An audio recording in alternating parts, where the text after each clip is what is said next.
The opinions expressed in the following webinar are those of the presenter and do not necessarily reflect the official policies or views of the Editors Association of Canada or its members.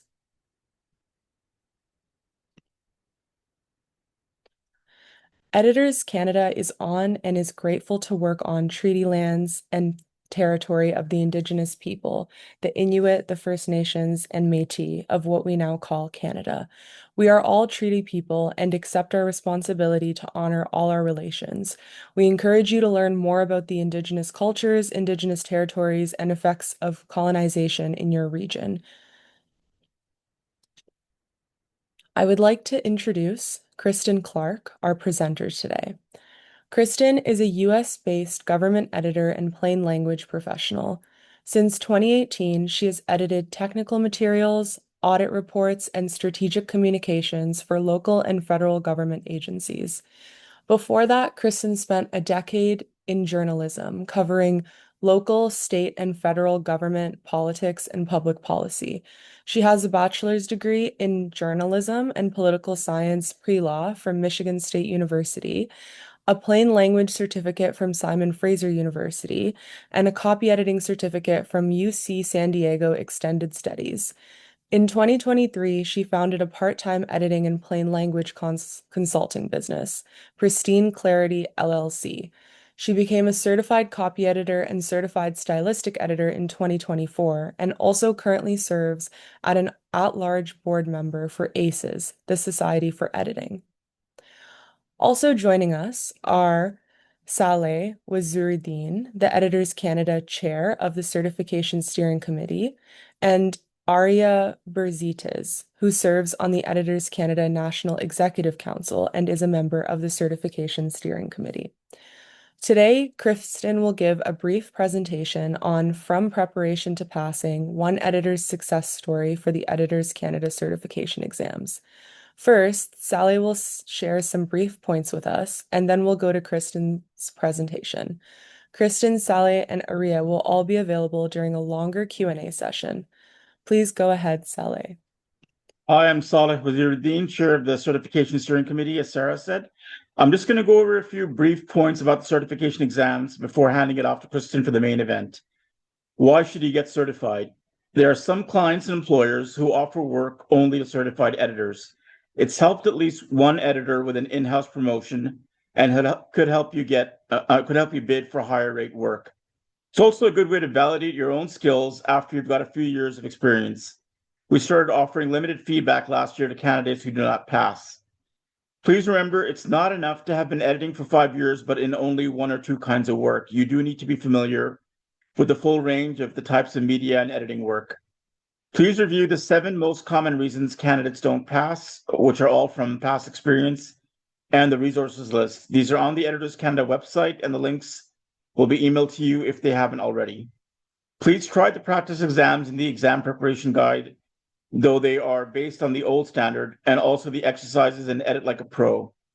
You can save a lot of money by early bird registration. The deadline is September 10th.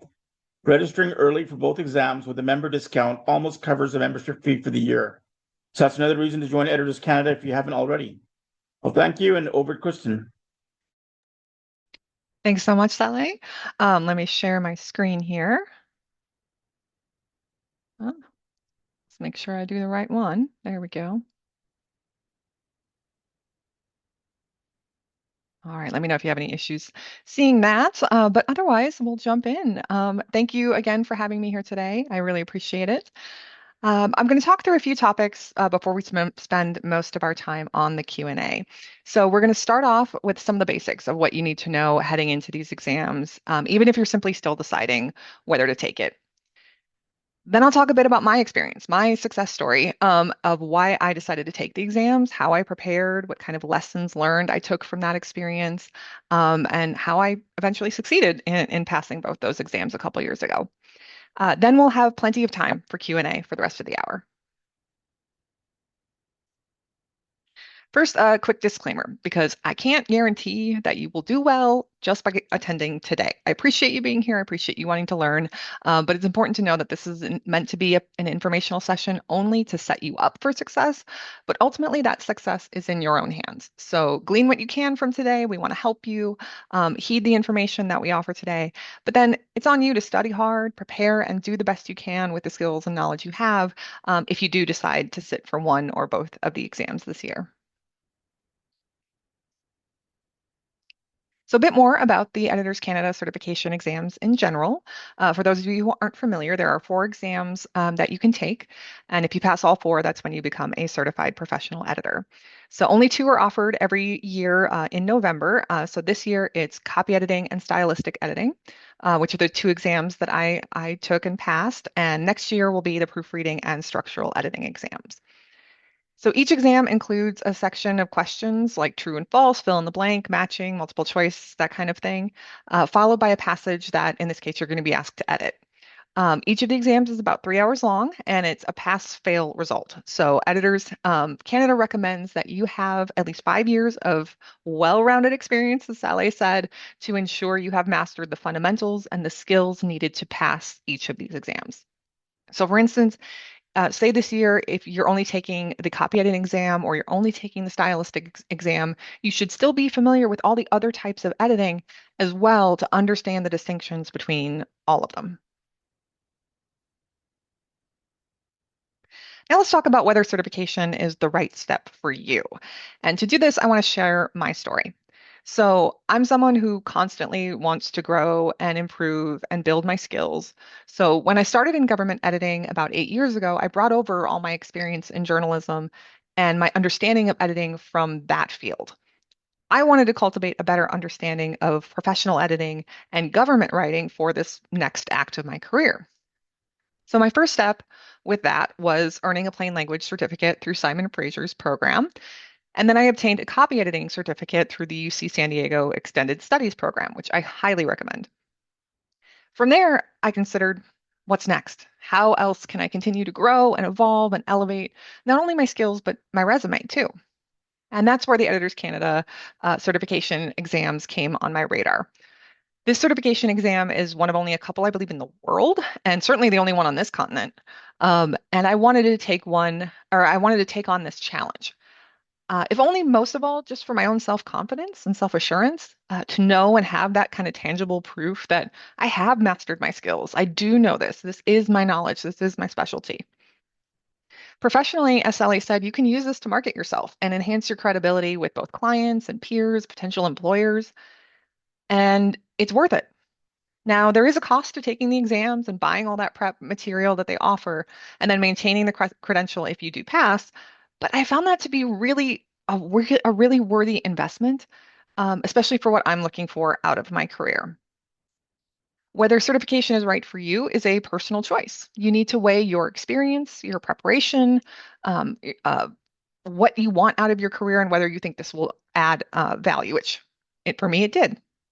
To help affirm my decision, I did a lot of research using the materials on Editors Canada's website, including that preparation checklist, and that helped me feel comfortable with my decision to take on this challenge.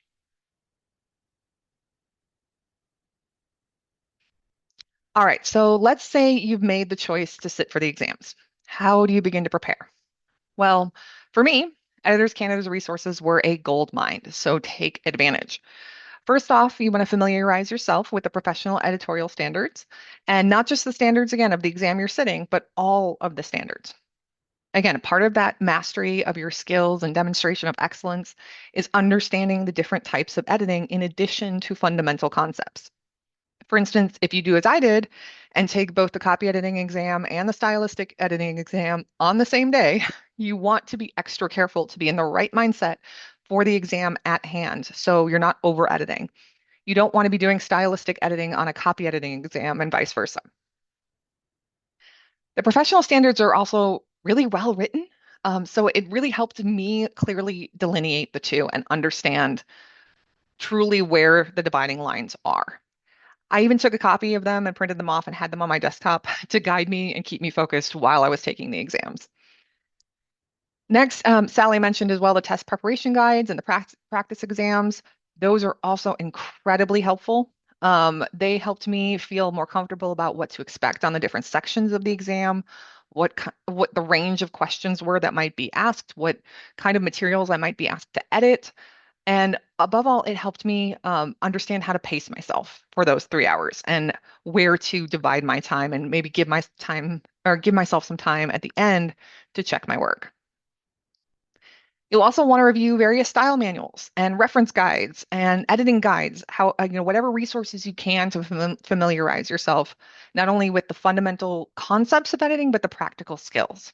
So for instance, don't just be familiar with one style of editing. You might be well versed in Chicago Manual of Style, and that's great, but you also want to be aware of other common ones too, like MLA or APA. For an American like me taking the exam, I also had to familiarize myself with Canadian English and the different nuances that might come up on the exams especially in the editing portion. So I studied editing Canadian English, which is a reference book. And as well, I got a copy of the Canadian Oxford Dictionary and had that on hand as well for anything small that might trip me up as an American. Last, I also kept handy some of my textbooks from the UC San Diego program, and you don't have to be in that program to get these, but I had the Copy Editor's Handbook, which some of you might be familiar with already. Whoops, sorry, going in and out on the blur. And then, of course, English Grammar and Usage is the other one. From McGraw-Hill. And both of those were really helpful, not only to complement what's in the professional editorial standards from Editors Canada, but again, just recalibrating and orienting myself to get in that frame of mind for an exam like this. Now, in addition to those kinds of preparations, get all the practice you can and diversify it as much as you can.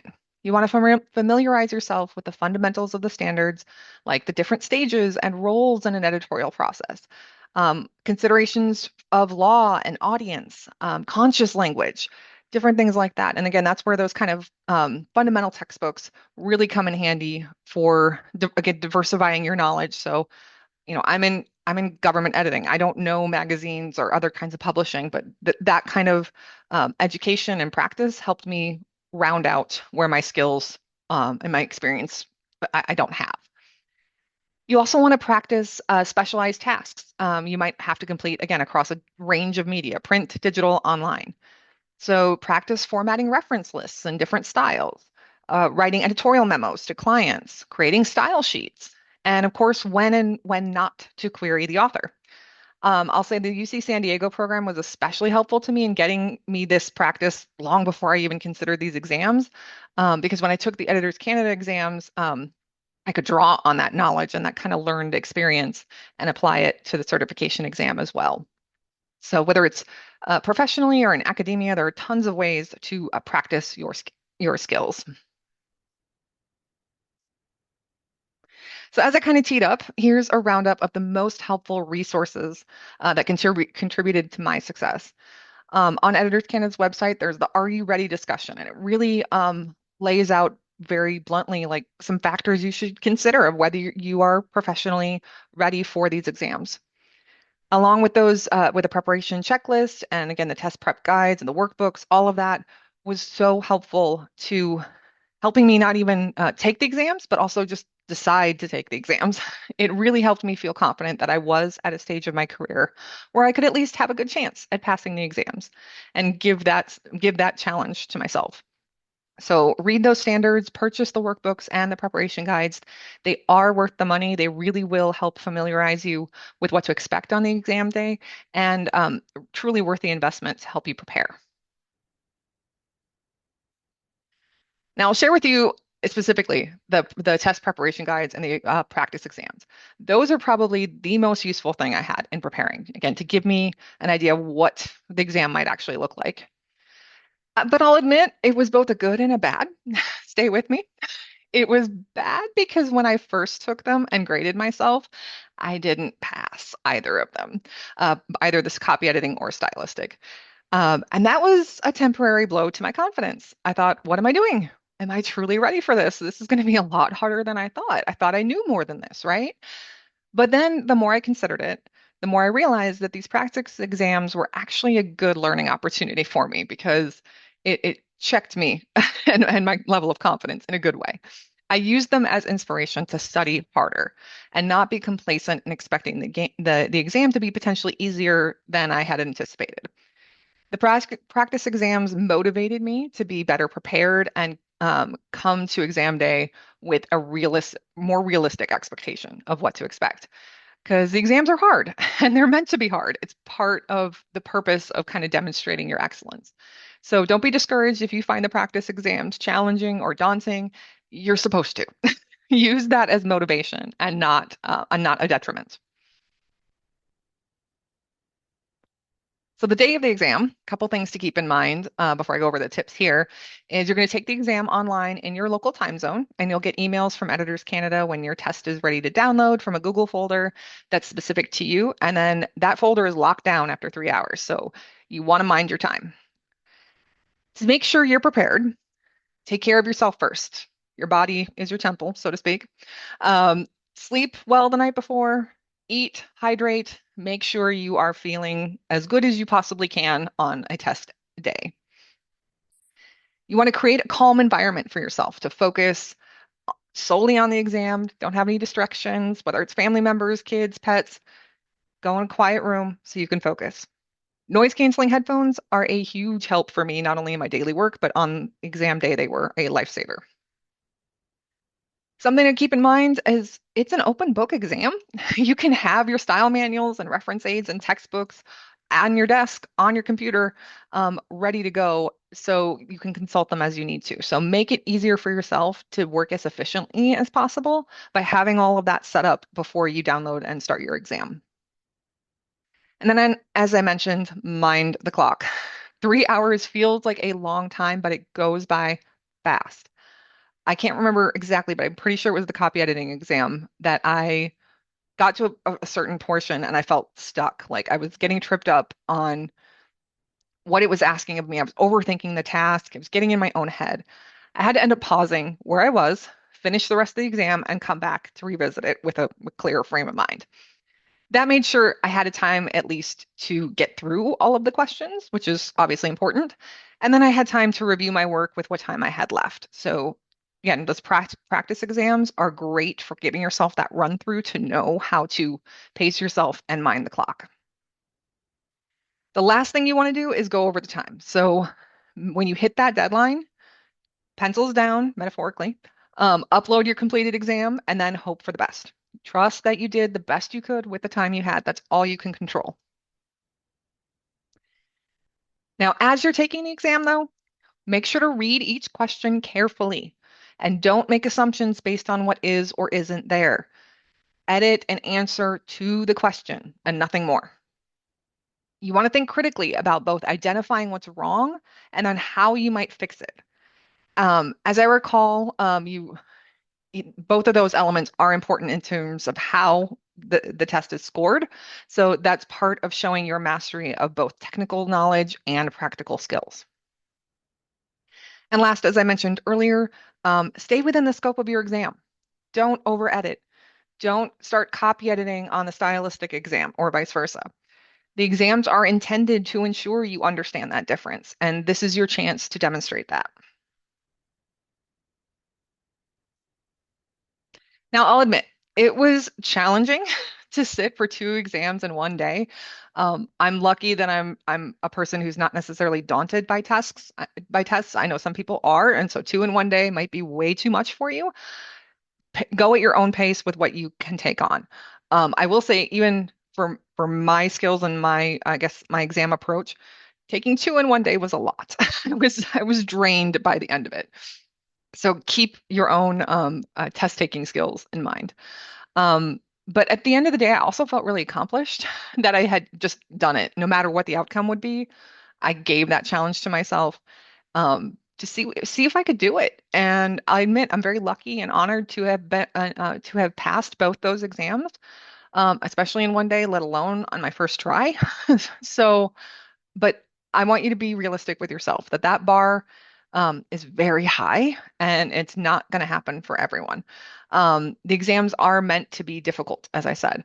So to pass the exam, I believe you have to score about 80% or higher. And many editors do need more than one try to pass it. That's not a sign of your competency or your skill level if you need to retake it at the next sitting. It's quite common, actually. So prepare the best you can, trust your instincts, trust your skills, and do the best you can. And I wish you good luck if you do take them, especially this year. All right. With that, I'm happy to open it up to questions because I'm sure you guys have a ton that will be allow us to have a further discussion on this. Okay, so you can just put your questions either in the Q&A or in the chat. I'll monitor both.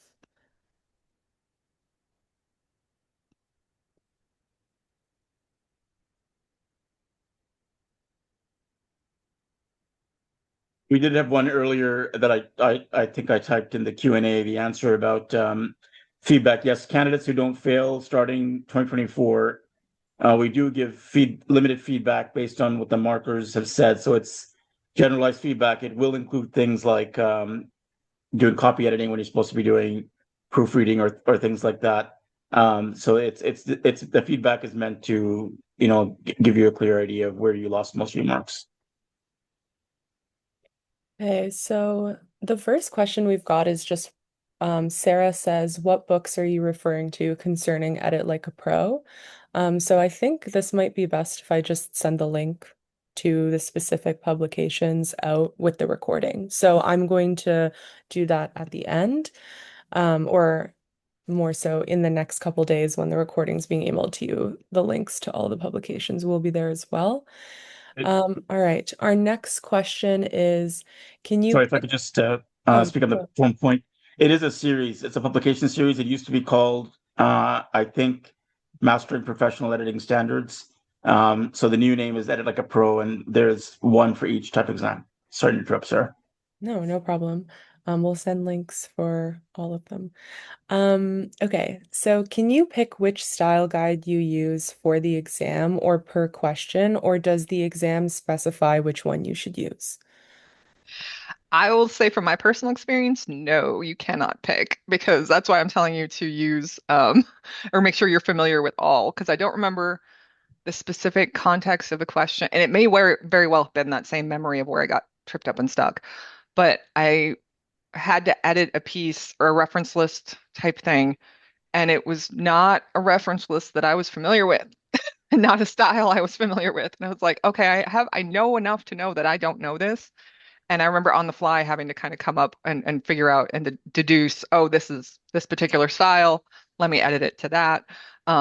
So that was kind of a curveball I got in the middle of my exam that I had to, think fast and use those critical thinking skills and problem solving on the fly.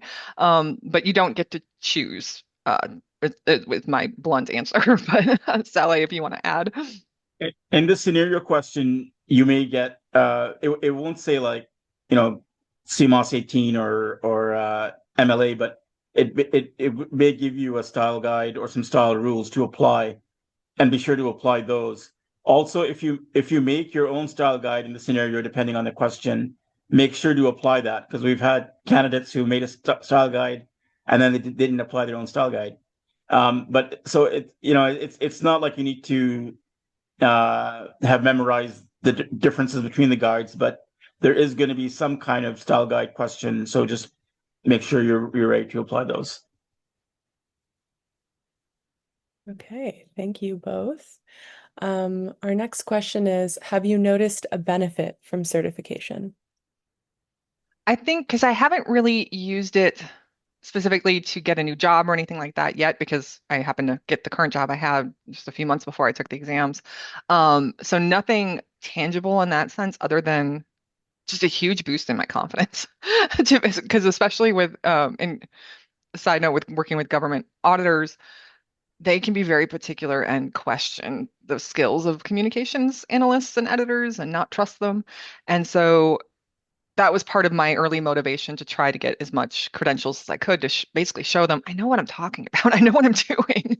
And so just even from that standpoint, when, when I do trainings, both within my job and out, and I'm able to say, hey, I'm a certified copy editor service, certified stylistic editor, I do see their eyes kind of pop up of like, oh, okay, so yeah, you have literally the street cred to be able to talk about this. So it's more in kind of those intangible moments, I would say. But I mean, Sally shared a story as well of others who've used this to have more tangible benefits in their career. So I think there are benefits in terms of how you use it to market yourself.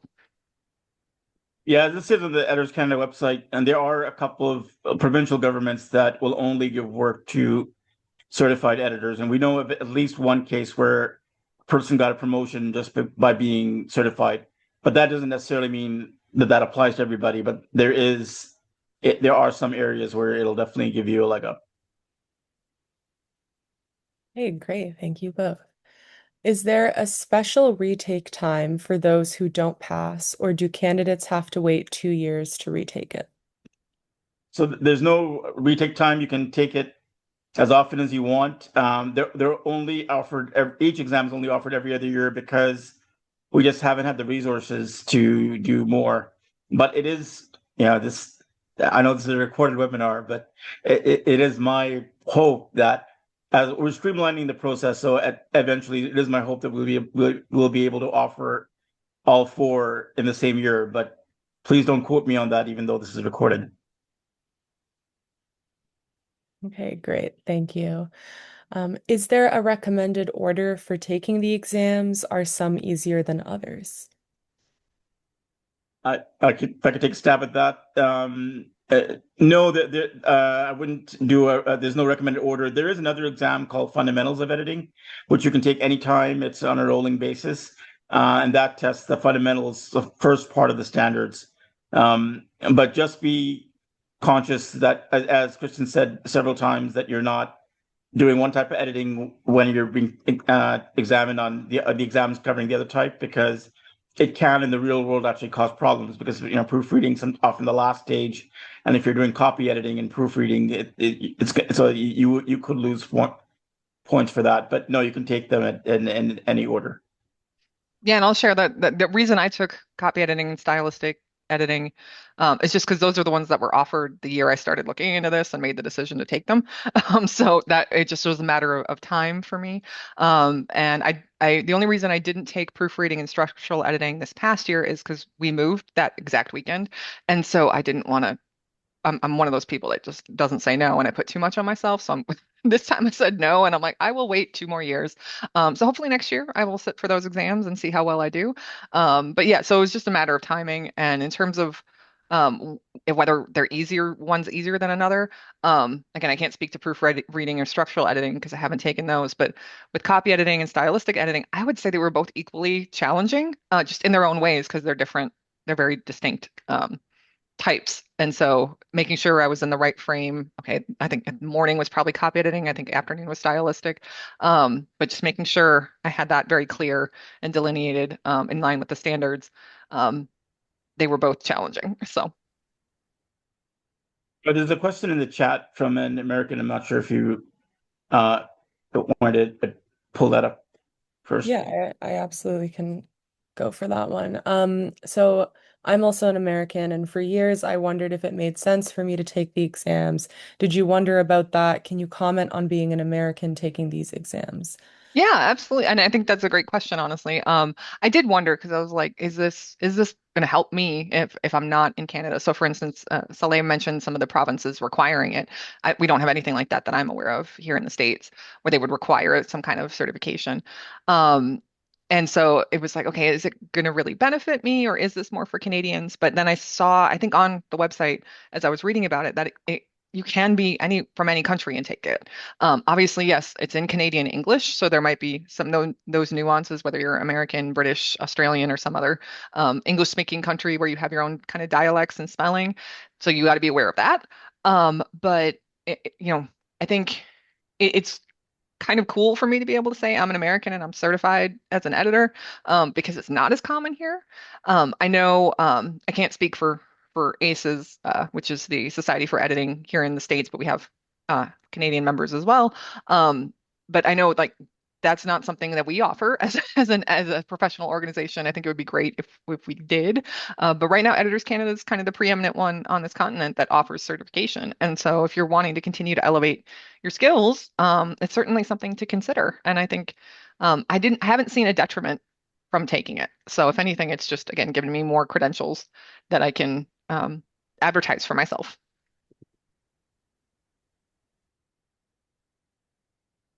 Okay, great. We have another question in the chat about volunteering, but I'm just going to respond to that directly in the chat. So what percentage of those who take the exams are successful the first time? Generally, the pass rate is about a third, which is in line with international certifications. We haven't done a deep dive to see first time versus second time what it is. But the general pass rate is about a third. Okay, great. Next question.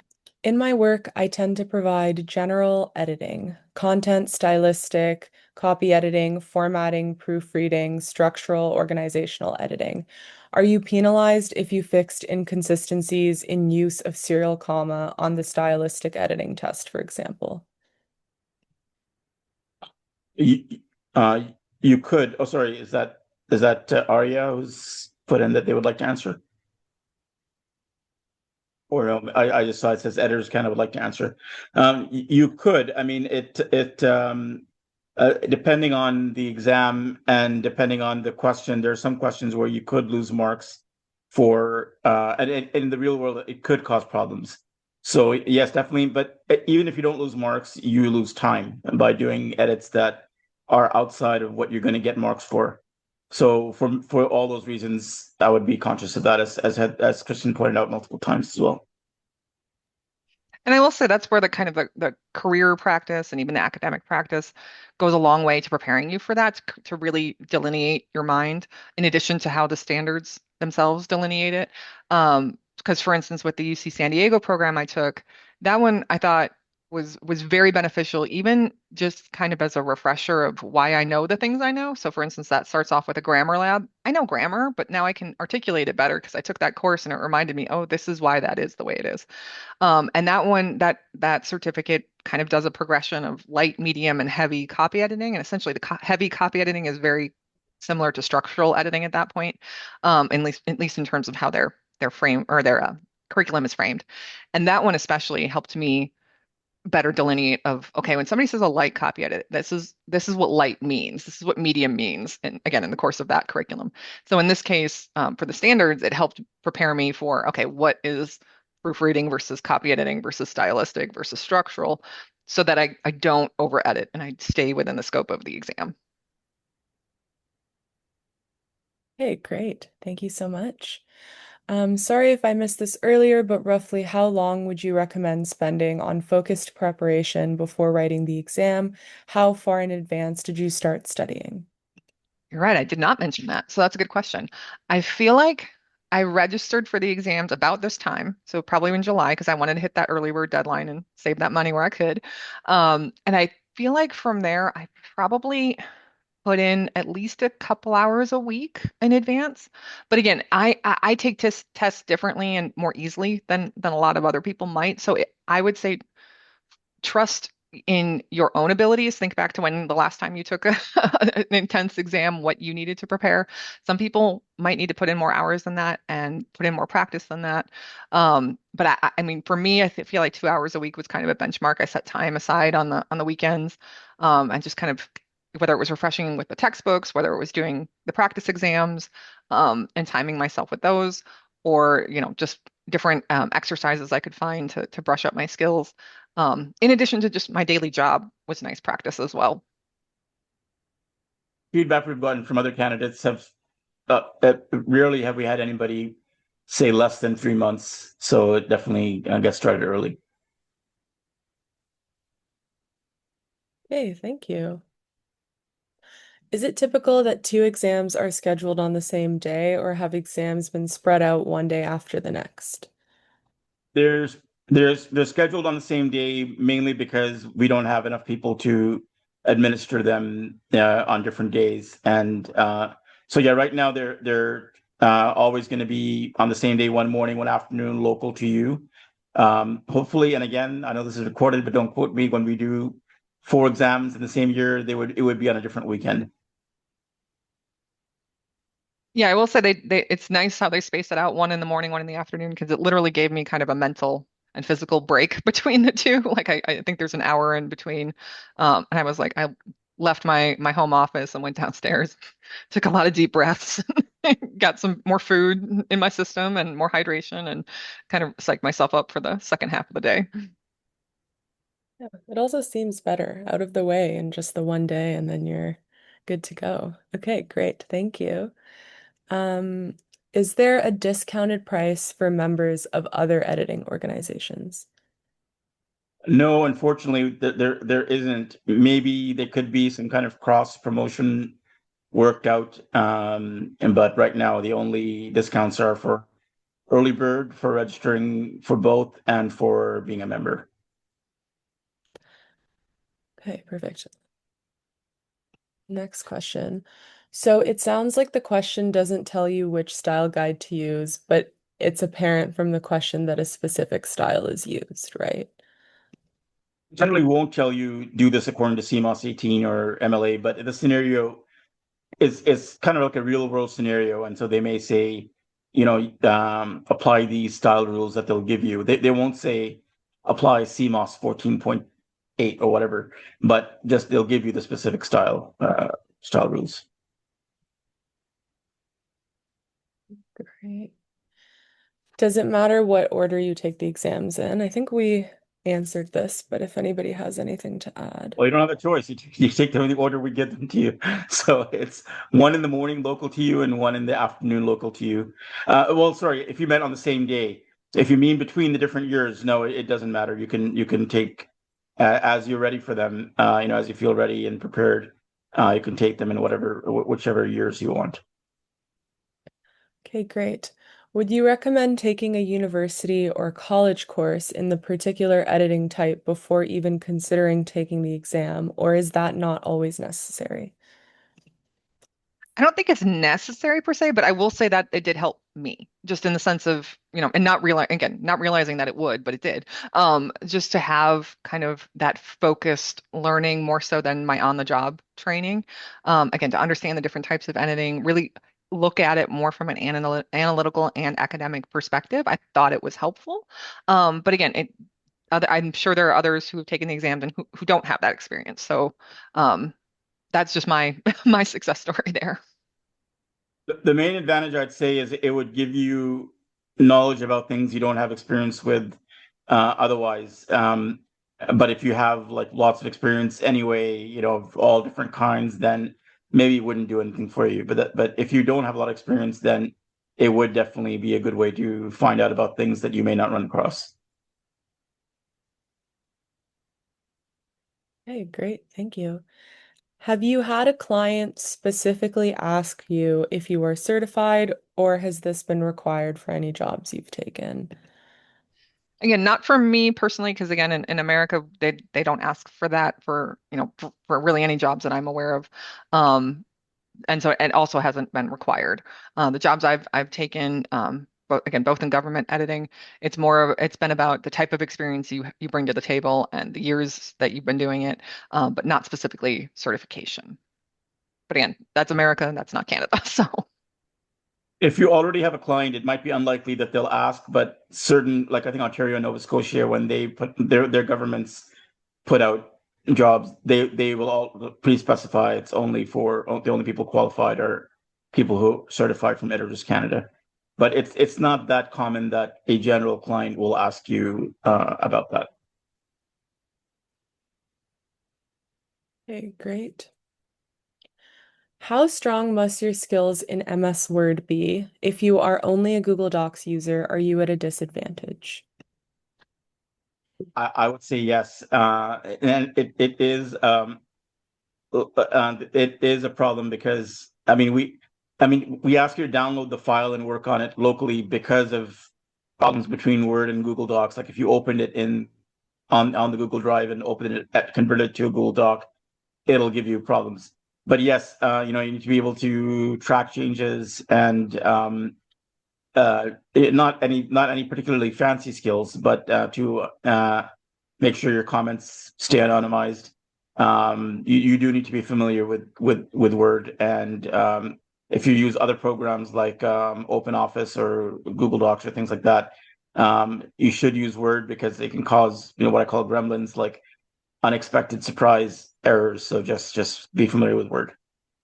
Yeah, as I recall, to your point about the anonymized kind of queries, there was really good instructions of do this, this, and this, basically to make sure that when you submit the test back, it is not associated with you and your name or identified to you. I think you're given a number, And having number, yeah. remembering now 2 years back. And so there it's very clear and it's part of the kind of the scrutiny of these exams that they're that rigorous so that kind of they are not identifiable to you. You're just kind of literally a number. So when the people are marking up the exam, they don't know it's you, and you know, and you maintain that anonymity. And it does delay marking if somehow they're not anonymized, even given our instructions. So that delays everybody's results because we give the results out at the same time. Okay, thank you. Does the certification exam include all kinds of editing, including fiction, or is it all based on nonfiction and academic editing? It definitely includes all kinds of media, and that's a strong point that you should be familiar with. If you've only been working in, let's say, nonfiction or only in fiction, you should be familiar with the other kinds of editing. Not meaning that by the standards, but by the work, because you'll get a variety. So that's a very important point. Okay, great. Is there a British certification exam? I I forget. That might be the only one. Sorry, go ahead.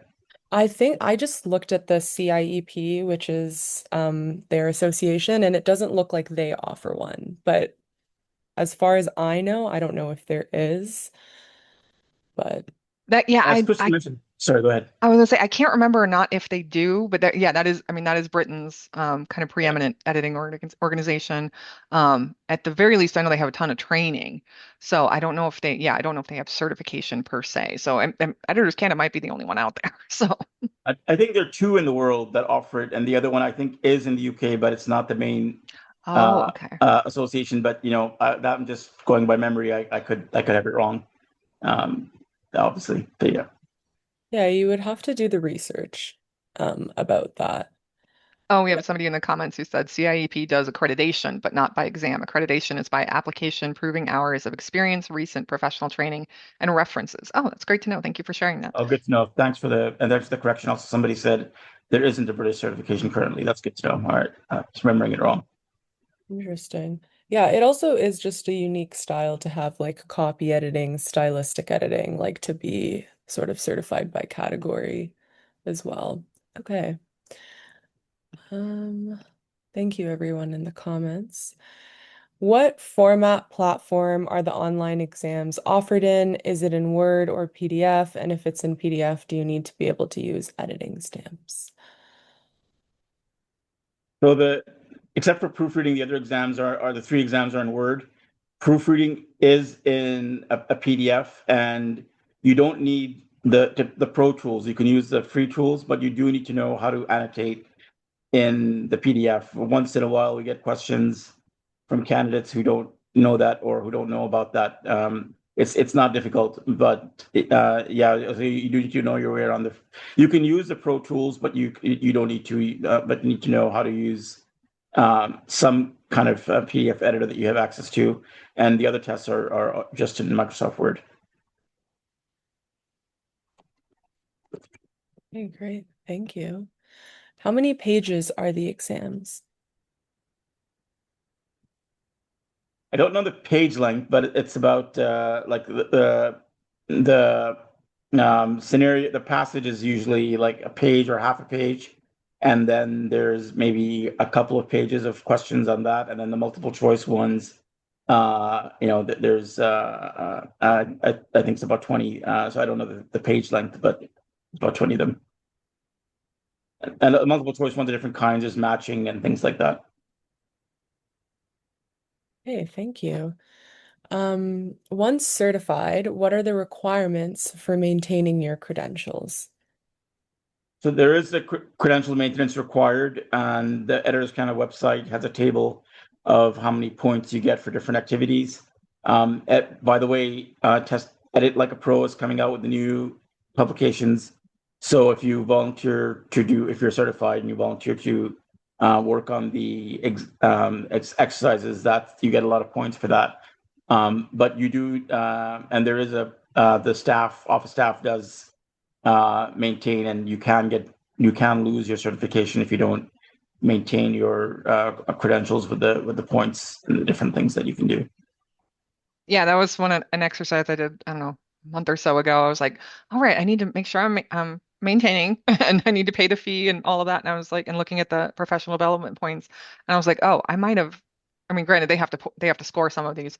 But I'm like, I think I've almost gotten 100 points just in 1 year because of volunteering, the training that I give, the training that I receive, just my day-to-day work, things like that count towards that. And so, to me, I don't think it's difficult to maintain that sort of that credential maintenance. Hey, thank you both. So about 5 years ago, I purchased and downloaded a workbook for, I think, copy editing. Would I need to purchase a more recent one? Depends. If it's the test exam prep guide, which used to be called a test prep guide back then, no. I mean, we the new standards have only kicked in 2024, and they're only really going to be on the exams this year. So we don't have practice exams on the new standards. So the prep guides are still the old information, which is still useful. And the new versions are going to have stuff that's on the website, like most common reasons candidates don't pass, or the study list. If it's the Edit Like a Pro, which back then would have been MPES or Mastering Professional Editorial Standards, it is different, but it's the same quality. But I believe that the new series is specifically on the new standards. If you bought the prep guides recently, we get supplements and we get those free. But that was done, like, I think when it went from 2016 or before, the old, whichever one was before 2016 to 2016. There was, so if there's any supplement, we'll give those out for free if you've already bought it for the prep guides. Okay, well, thank you so much. So we don't have any more questions. We are still here for a few more minutes. So if anybody else has a question, please feel free to pop them into the Q&A or the chat. Until then, I'll ask both of you if there's anything that you want to add that you felt wasn't covered so far, or if you think we're good to go in terms of all the information about the exams. I just want to point out one comment in the chat that one person has said that they can attest that when applying for federal contracts with the Canadian government, that you'll get more points if you're certified with Editors Canada. Yeah, that's Okay. great to know. And the only thing I would add is, again, you know yourself best, you know your experience best, and kind of your skill level. So really, I think be self-aware about your skill level. Don't kind of hype yourself up when you shouldn't, or conversely, don't think poor of yourself when you deserve credit. So try to really be self-aware as you decide whether to sit for these exams, what you're ready to do, where your levels are at, where maybe you need to expand a little bit more and be more well-rounded to be successful with the exams. And again, if you don't succeed the first time, try it again and keep going and just have confidence in yourself. There was a question about whether it was answered in the chat, but to answer it in the session about the marking. So yeah, when you mark, you actually do get an honorarium per exam, and you can choose to mark only one versus the other, and you can take the other exam. Like, let's say you want to, obviously, if you're marking one kind of exam, you can't take that exam for at least 2 cycles because it's an unfair advantage. But if you want to, like, mark copy editing and take stylistic, you can do that. We have been trying to streamline our process, so we do prefer, people who have already been marking who can mark both, but we do take new markers as well. So yeah, you can do that, and you do get an honorarium. Yeah, and I've put in the chat like you can like where you can send an email if you're interested in that as well. Um, okay, great. But yeah. Oh yeah, I was just going to retest. It's just it's like taking the exam again. If you don't pass, there is an appeal. You have a month to appeal. But then after that, if you take it again, it's the same. It's not like considered like a second attempt, even though it is. It's treated as if it's a first attempt. Okay, hold on. There we go. Okay.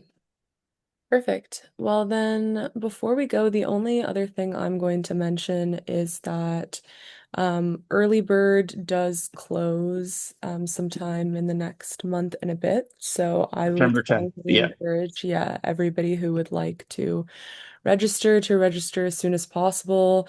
Registering early also gives you the opportunity to know that you're going to do it and therefore start studying because you've made the commitment. Like Kristen was saying earlier, you need around 3 months. So kind of locking in sooner rather than later is a really good idea. Um, Then that's a good point too, honestly, because when I registered and I paid for it, I was like, okay, I'm on the line now. I can't like not do this because I just I just spent this money to do it, so I have to get ready. So that is a great point, honestly. It's a good motivator to get yourself focused. One last very technical tip for those who use Outlook, please get a Gmail email because there's Gmail, Microsoft and Google don't work together well. And when you do you'll get your link to your exam folder without the exam in it. Make sure you practice. We tell everybody to do this, but there's always one year's always one or two people who didn't do it. Make sure you can get into the folder and you have the permission to get in because you don't want to have that experience on exam day where you can't get the exam or you can't get to the folder because the link didn't work from your Outlook email or whatever. So yeah, just a technical tip there. Okay, great. And then if anybody has any general questions about the exam moving forward, feel free to reach out to info@editors.ca and I can definitely help you or connect you with the certification committee. So otherwise, I hope you all have a really nice rest of your day. Thanks for joining us. Bye. Thanks, everyone.